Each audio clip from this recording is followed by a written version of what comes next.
waxaan rabaa maanta inaan ku soo celiyo 3 qodob oo hore uga hadlo. 3 qodob maxay yihiin waa Hiiraan wuxuu ka haray 8 gobol oo dalka ama 6 gobol oo koonfurta.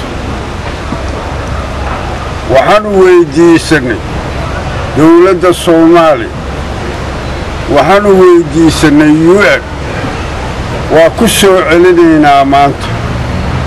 Hiiraan in laga dabageeyo gobolladii la qaybiyey ama gobolladii la soo celiyey ilaa hadda jawaab ma hayo. waxa ka dambeeyay oo soo baxay wax qaybsi wax la yiraahdo ama la leeyahay madasha annagana nooma qalanto afartada joohar wixii la siinaa ayagaa laga rabaa inay u dacwoodaan laakiin annagu waxaan sheegaynaa maanta inaanan oggolayn 8 xubnood wax ka yar. dawladdu ha ogaato madashu ha ogaato UN-ku ha ogaado adduunyadu ha ogaato ma yeelin xaqiraad iyo cadaalad darro waata dalkan sidaa u gasho. waxaa nasiib darro ah wixii dhibaatada waday ee dalkan iyo dadkan ummadda intaa la eg dhibaatada intaa la eg gaarsiiyey in weli ay dad ku fikirayaan ama ay ku haminaan inay wixii iska sii wadaan war ma soconayso. adduunyadu wax joogta ama jiraan wax walba meelay ka bilowdaan meelna waa ku dhammaadaan. war ninka maanta joogo oo mas-uuliyaddu saaran tahay ha ku xisaabtamo berri inuusan joogin ha ku xisaabtamo maadaama aysan jirin wax joogto ah war ka fogow xumaanta oo u dhawaaw cadaalad. war haddaadna 100% keeni karin amaana 80 ama 90 gaarsiin laakiin 100% cadaalad darro maayo ma shaqeyn madasha odayaasha madasha waxaan mar labaad ku adkaynayaa ama aan xasuusinayaa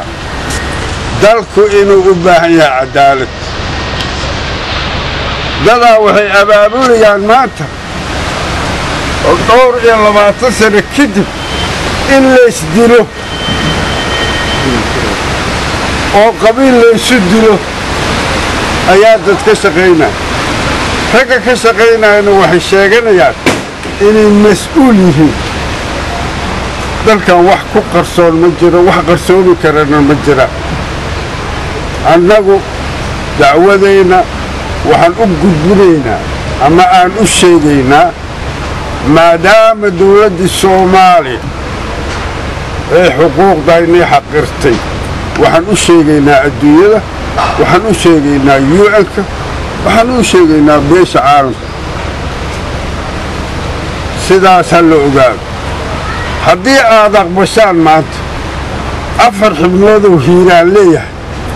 su-aasha imaanaysa maxaa ku xiga waa su-aasha imaanaysa ku xigta Hiiraan xabaduu leeyahay hal xab hal xab uu leeyahay Hiiraan ka badan ma yeelan karaa ku xigta.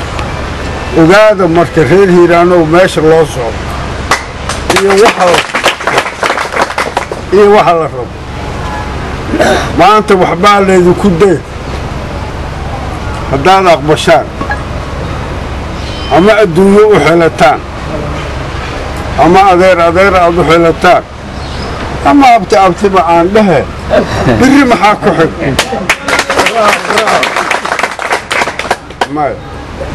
dadku wuxuu u baahan yahay cadaalad. wax kaloo lagu kala bixi karo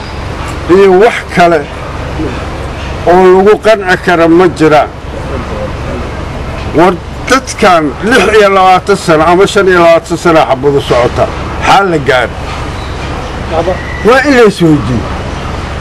والقبل يبرع وحليل سيدات حبنا دوليه وأنا أقول لك كسوهرني محمد دي سيدات إن اللي يراد أفر حبنا ذا وجوهر والدقماء نقول فاقو محاكينا مع عدالة ويان ده يكرنا بس هو عدالة ده عنده كرنا غير هنانو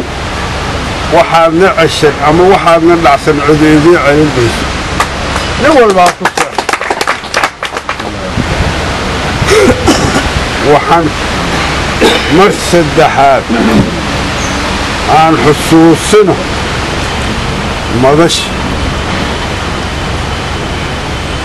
madashu golaha sare 8 xubnood ee hiiraan meel ha iska dhigto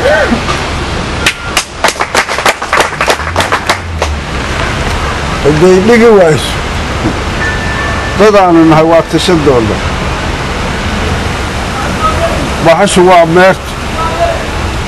reer hiiraan haddaysan kursi ku lahayn madasha maanta annagu ku malihin cidda matalaysana nooma jirto reer hiiraan waa Soomaali bahashuna waa meerto sadanadu waa meerto nin walba ha ogaan waxaan ku haray waxa la yiri xildhibaanada xamara laga qoro war hadii la yiri 4.5 waa qabiil ama qabiil ay ku salaysan tahay maxaa keenay xildhibaanada hiiraan in xamar lagu qoro waa su'aal u baahan in la isweydiiyo haddaan dhinac qabiilka wado 4.5 aan leenahay dhinacna aan yidhaa xildhibaanada waxa lagu qoro xamar ma waxaas lahaa waa wax isdiiday war xildhibaanadayna annagaa qoranayno beledweyne meelaan hayna lagu qori maayo ninka isla xamaraad wax ka heliyo xamar waa kaas